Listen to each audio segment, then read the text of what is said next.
민수기 35장 1절서부터 15절까지의 말씀을 제가 읽고 말씀 나눕니다. 여호와께서 여리고 맞은편 요단 강가 모압 평지에서 모세에게 말씀하여 이르시되 이스라엘 자손에게 명령하여 그들이 받은 기업에서 레위인에게 거주할 성읍들을 주게 하고 너희는 또 그 성읍들을 두르고 있는 초장을 레위인에게 주어서 성읍을 그들의 거처가 되게 하고 초장은 그들의 재산인 가축과 짐승들을 둘 곳이 되게 할 것이라. 너희가 레위인에게 줄 성읍들의 들은 성벽에서부터 밖으로 사방 1000규빗이라. 성읍을 중앙에 두고 성 밖 동쪽으로 2000규빗, 남쪽으로 2000규빗, 서쪽으로 2000규빗, 북쪽으로 2000규빗을 측량할지니 이는 그들의 성읍의 들이며 너희가 레위인에게 줄 성읍은 살인자들이 피하게 할 도피성으로 6성읍이요 그 외에 42성읍이라. 너희가 레위인에게 모두 48성읍을 주고 그 초장도 함께 주되 너희가 이스라엘 자손의 소유에서 레위인에게 너희가 성읍을 줄 때에 많이 받은 자에게서는 많이 떼어서 주고 적게 받은 자에게서는 적게 떼어줄 것이라. 각기 받은 기업을 따라서 그 성읍들을 레위인에게 줄지니라. 여호와께서 또 모세에게 말씀하여 이르시되 이스라엘 자손에게 말하여 그들에게 이르라. 너희가 요단강을 건너 가나안 땅에 들어가거든 너희를 위하여 성읍을 도피성으로 정하여 부지 중에 살인한 자가 그리로 피하게 하라. 이는 너희가 복수할 자에게서 도피하는 성을 삼아 살인자가 회중 앞에 서서 판결을 받기까지 죽지 않게 하기 위함이니라. 너희가 줄 성읍 중에 6을 도피성이 되게 하되 새 성읍은 요단 이쪽에 두고 새 성읍은 가나안 땅에 두어 도피성이 되게 하라.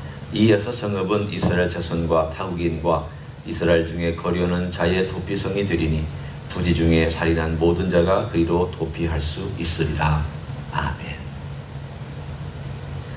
36장 마지막에 나오는 36장, 35장과 36장 마지막에 나오는 이 간단한 하나님의 제도, 이것은 이스라엘 백성이 그 당시에 다른 중동에 있었던, 중동뿐만이 아니라 모든 그 당시에 세계에 있었던 민족들과 구분되는 내용들입니다.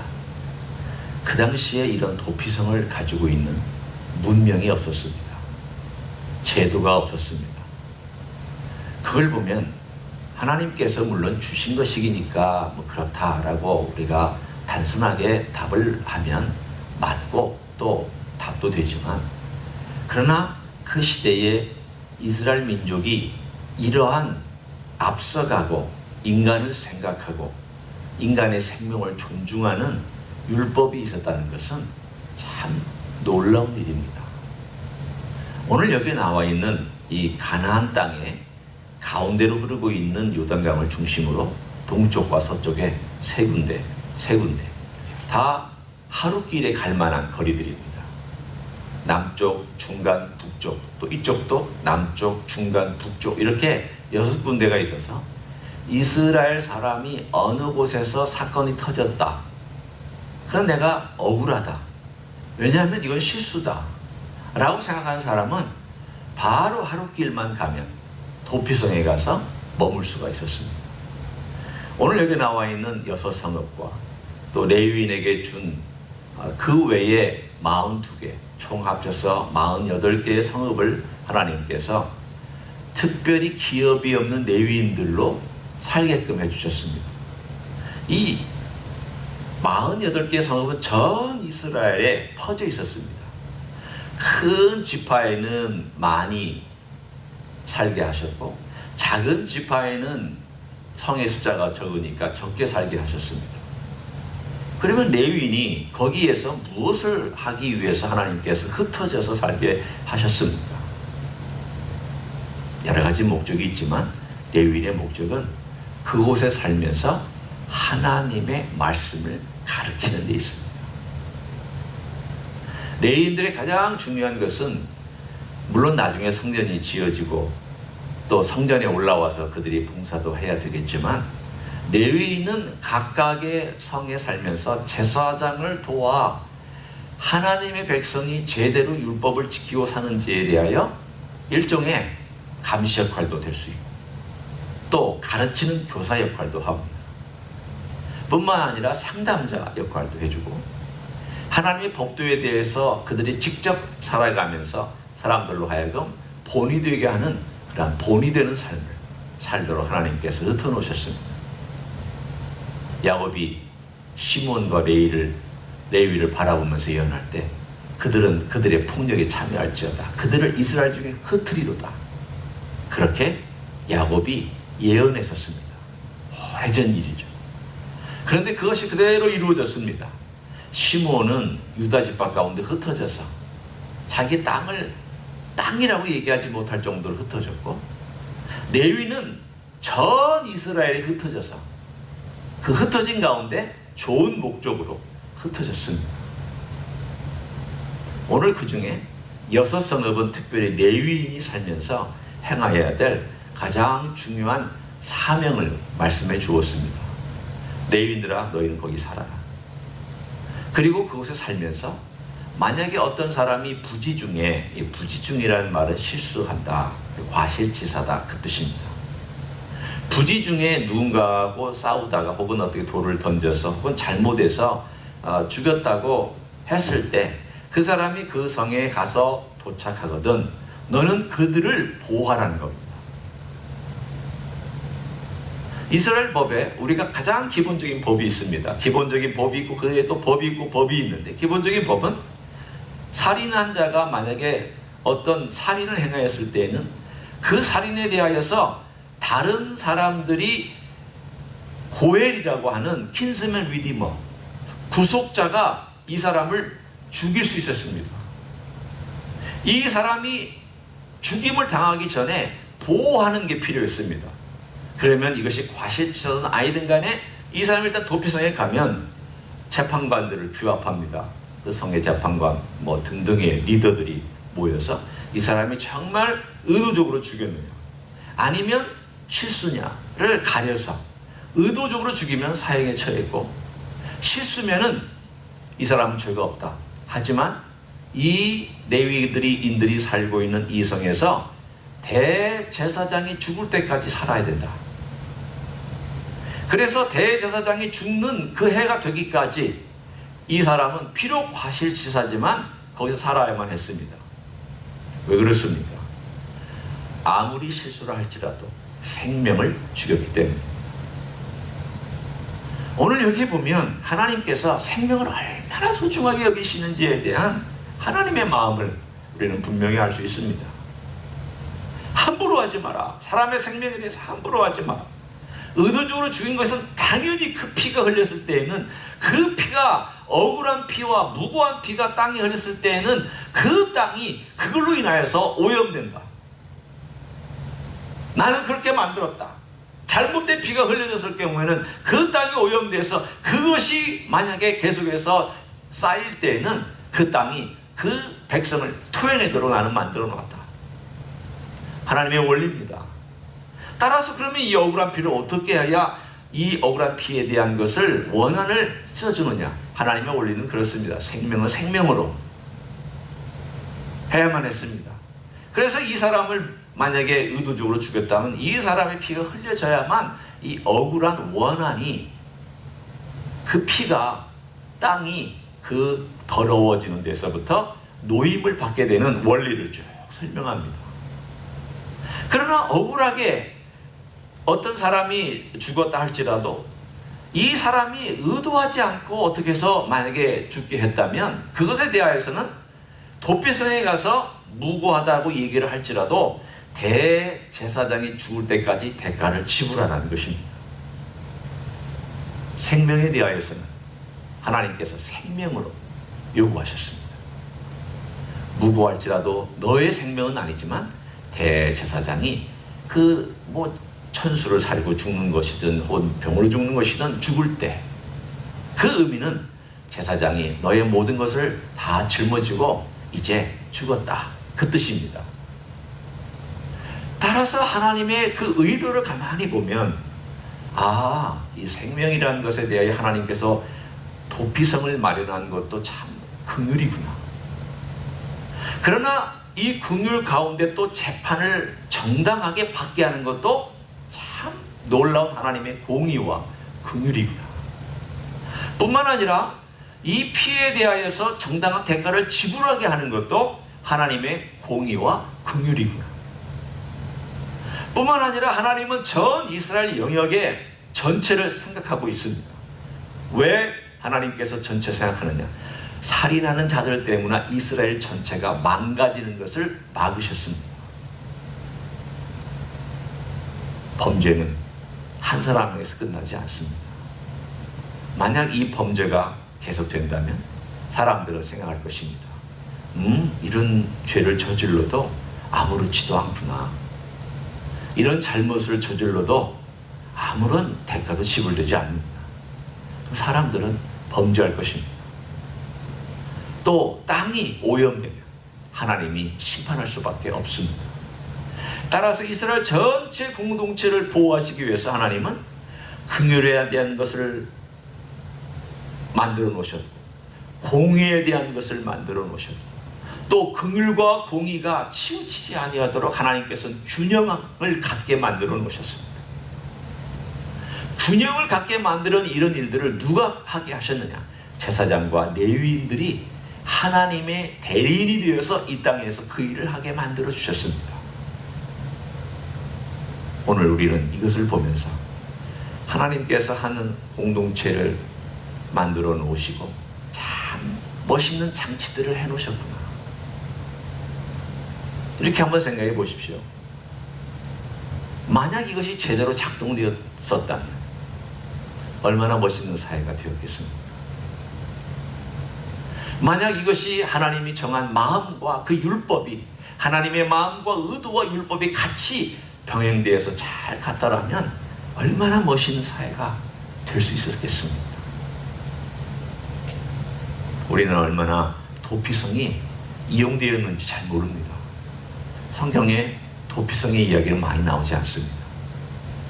그러나 하나님께서 오늘 우리에게 보여주신 이 내용이 고스란히 구약의 전체를 통하여서 구석에서 도피성의 이야기, 제사의 이야기, 또 하나님께서 구원하신 사사의 이야기, 모세의 이야기, 여호수아의 이야기, 모든 내용들이 구석구석에서 이렇게 조그마한 조각조각들이 다 모여져서 하나님께서 백성을 향한 그분의 구원의 역사가 어떻게 진행되고 이루어지는지에 대해서 보여주고 있습니다.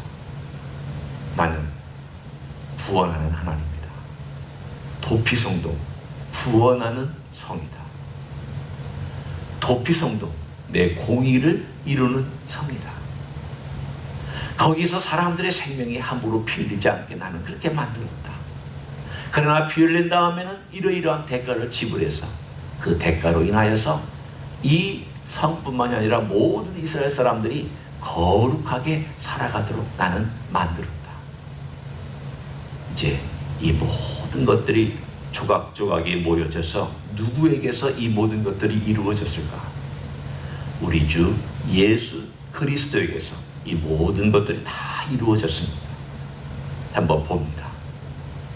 예수님은 우리의 도피성입니다. 우리의 피난처입니다. 우리가 그 안에 오면 하나님께서 우리를 용서해 주시는데, 여기서는 그 공의 때문에 재판을 해야 됐지만 예수님에게 오면 그 재판이 이미 하나님께서 예수님을 심판하셨기 때문에, 십자가에서 심판하셨기 때문에 도피성에 들어오는 자는 거기에 도피성에서 안전과 평안과 구원을 누립니다. 예수님은 우리의 피난처입니다. 예수님은 우리의 공의가 되셨습니다. 예수님은 우리의 또한 긍휼의 자리가 되었습니다. 그분이 자신의 피를 흘려서 우리를 안전하게 만들어 주셨습니다. 그분이 또한 모든 것들을 우리에게 주시는 가운데 주님의 긍휼과 주님의 공의가 어떻게 한 분 안에서 이루어졌는지를 또한 우리들에게 그대로 보여주는 사건이 십자가 사건이기도 합니다. 오늘 내가 주님 안에 있다고 하는 이것을 한번 생각해 보십시오. 안에 있다. 도피성 안에 그들이 머물렀다. 그리고 도피성 안에서 안전을 누렸다. 그리고 대제사장이 죽으면 자유함을 얻었다. 그리고 그 사람이 그 안에서 자유함을 얻었다. 이 모든 내용들이 다 종합해서 예수 그리스도의 피로 말미암아 내가 자유를 누린 것이 이 구약에서 구석구석에서 이렇게 멋지게 하나님께서 장치를 마련하신 곳에 하나님의 마음이 다 담겨져 있구나. 하나님의 마음에 담겨져 있는 모든 내용들이 다 이루어진 것이 십자가입니다.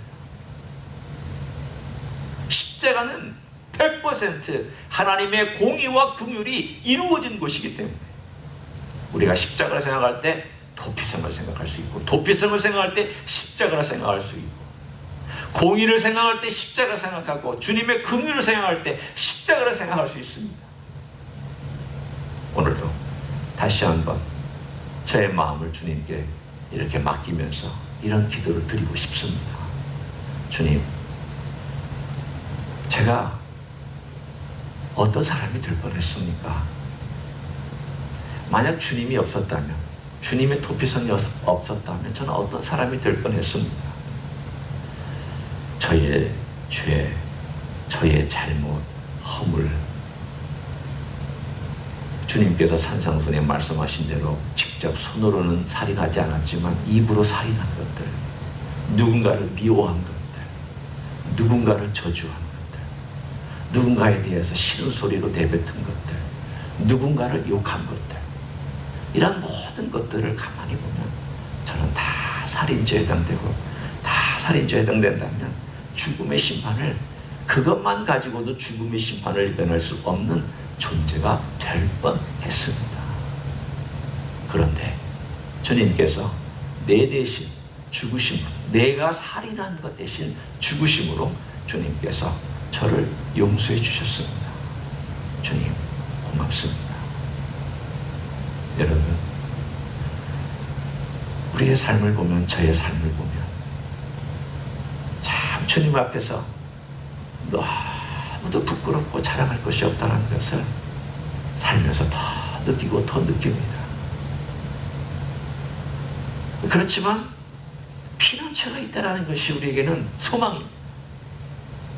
그 죄가 깊은 만큼 또 그 깊은 죄를 다 탕감해 주시고 용서해 주신 주님이 나의 피난처 되시다라고 하는 이 사실이 우리로 하여금 또 살게 하고, 또 소망을 얻게 하고, 이 어려운 세상에서 나로 하여금 주님 안에서 걸어가게 만드는 자원과 능력과 모든 것이 됩니다.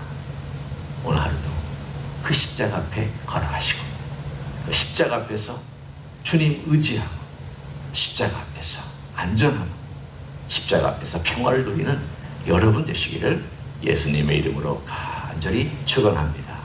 기도하시겠습니다. 하나님 아버지, 우리는 입술로도 살인하고 마음으로도 살인하곤 합니다. 욕하고 또 심한 말로 저주하고 내뱉어버리는 이러한 어리석은 인생을 주님께서는 십자가에서 자신의 피를 흘리심으로 용서해 주신 것 감사를 드립니다. 거짓된 인생을 위하여 대신 십자가 지신 것 감사합니다. 허물 많은 인생을 위하여 십자가에 피 흘려 주신 것 감사합니다. 사형 선고를 받아야 될 인생을 위하여 우리 예수님께서 대신 사형 선고를 받으시고 십자가 위에서 나의 죄를 용서해 주시고 덮어 주신 것 감사를 드립니다. 주님 안에 피난이 있고, 주님 안에 용서가 있고, 주님 안에 안전이 있고, 주님 안에 평화가 있음을 믿고 감사합니다. 우리를 바라보면 실망스럽지만 주님을 바라보면 소망이 있습니다. 우리를 바라보면 낭망하지만 주님을 바라보면 우리는 반석과 같은 든든함을 갖고 소망 가운데 걸어갑니다. 감사합니다. 오늘 하루도 예수님 안에서 그 반석 위에 서서 오늘도 걸어가고 찬양하고 기도하고 의지하고 은혜를 구하고 승리하는 하루가 되도록 축복하여 주시옵소서. 이제는 우리 구주 예수 그리스도의 은혜와 하나님 아버지의 극진하신 사랑과 성령 하나님 교통하심의 역사가 우리의 반석 되시며 피난처 되시며 우리의 도피성 되시는 우리 주 예수 그리스도 그분 안에서 우리 주님 안에서 오늘도 살고 걸어가고 만나기를 원하는 가정에서 예배드리는 종들 위에와 이 자리에 참여한 종들 위에와 주 임재 히스교회 위에와 이민교회들과 한국교회들과 선교사님들 위에 이제로부터 영원히 함께 하실지어다. 아멘.